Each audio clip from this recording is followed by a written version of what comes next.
Hey everybody, welcome back to Average Joe's Beer, Barbecue, and Bourbon. And today I would like to talk about Knob Creek Single Barrel Reserve coming in at 120 proof.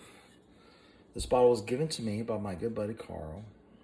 It was a little bit too hot for the guy that he got it from, and it was too hot for him. So I'm going to try it out, give it a taste, give it a swirl, give it a twirl, see what we come up with. So I've been taking notes on this.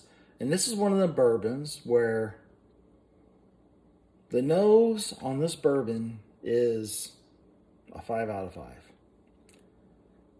I can't even imagine a bourbon giving any more to the nose than this.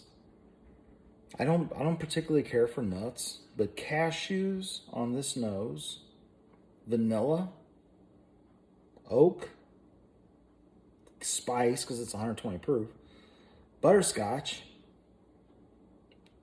grass, and believe it or not, I get paper. I get paper in this. How the hell is that possible? I don't know. That's what I'm smelling. I'm an average Joe. I don't have a clue. Now, the problem. Palate, heat, vanilla. It's a little bit sweet. It's got a decent mouth coat.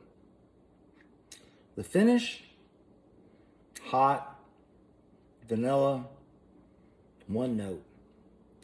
Everything after the aromas is one note. I don't get anything other than a little bit of vanilla, maybe a little bit of oak, and heat. Comes in 120 proof. It's 9 years old. I'm going to have to give this a 3.1 out of 5.